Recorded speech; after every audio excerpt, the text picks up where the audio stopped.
The Last Letter of Hope. In the quiet town of Elmsworth, nestled between misty hills and a river that shimmered like silver, time seemed to slow. War had ravaged distant lands for years, but its distant echoes were beginning to grow louder. News came by radio and the occasional ragged soldier passing through, whispering tales of broken cities and lost futures. Among the cobbled streets of Elmsworth stood a modest post office, manned by an aging postmaster named Elias Quinn. Elias had seen the town through seasons of harvest and hardship. Though his hands trembled with age, his heart remained steadfast, a quiet, enduring kind of hope. One crisp autumn morning, Elias found a curious letter buried in a sack of outbound mail. It bore no return address, only a smudged stamp and the words, "To anyone who still believes." Curious, Elias opened it. It was against protocol, but the weight of those words tugged at something deep within him. The paper was thin, the handwriting hurried. If you are reading this, then you still believe that words can change the world. I don't know your name, and maybe you don't know mine, but I write to you because hope is dying. In the cities, the soldiers are burning books. Children don't speak of dreams anymore. They are taught to obey, to survive, to forget. But I remember, and I believe that if enough of us remember, we can still reclaim the light. Please write back, even if it's just a sentence. Tell me you believe too. Elias sat for a long while, the letter trembling in his hands. That day, he didn't sort the mail. He didn't lock the post office when evening came. Instead, he wrote. Word of the letter spread, quietly at first. Elias pinned a copy to the community board beside the bakery. The townsfolk, skeptical and weary, read it in silence. Then one by one, they began to respond. Children left crayons and notes in Elias' mail slot. I believe in stars and stories.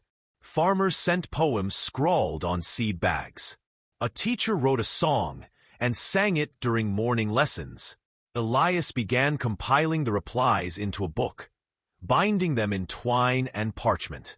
He called it the Ledger of Light, and every week more letters came, but not all were moved by hope. In the nearby capital, agents of the Dominion, a cold, merciless regime, took notice. The movement had no leader, no symbol, only whispers and words. That made it harder to crush. They sent a watcher to Elmsworth. Her name was Mara Vence. Mara had once been a poet, before the regime, took her family, and turned her into a shadow. She arrived in Elmsworth cloaked and cold, with orders to find the source of the letters and extinguish them. What she found, instead, was a town humming with warmth, children skipping with folded paper birds, elders reciting forgotten tales, and Elias, the quiet postmaster, who offered her tea before ever asking her name. Mara stayed longer than she intended. Days turned into weeks. She pretended to be a traveler, watching, listening, and slowly, something in her began to thaw. She found a copy of the Ledger of Light and read it beneath a tree.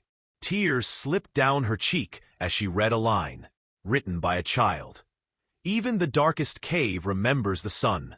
That night, she wrote her own letter. She didn't sign it as Mara Vence, Watcher of the Dominion. She signed it, once a poet. She dropped it into Elias' box and walked back to her rented room with a heart strangely light. Hope, however, cannot hide forever.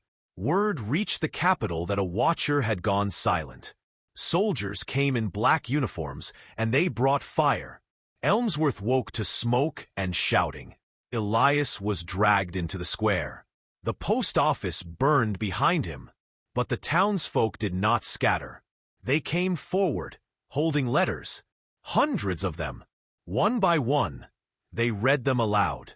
Mara stepped from the crowd, standing between Elias and the soldiers. She removed her Dominion badge and cast it to the ground. "You can burn our buildings," she said, "but not our belief." And the townspeople roared. The soldiers could not fight words. Not truly. They left, shamed and shaken. Elmsworth rebuilt.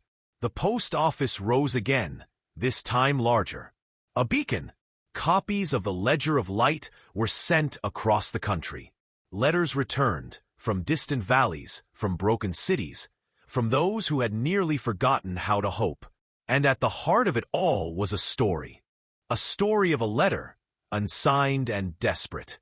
Of a town that listened. Of a watcher who remembered who she was. Of a postmaster who believed. Years later, a child asked Elias, now old and nearly blind, what started the change. He smiled and handed the child a single yellowed page. If you are reading this, then you still believe that words can change the world. The child read it aloud, and around them, others gathered. And so the light lived on. In a world that often forgets the power of words, may this story be a gentle reminder.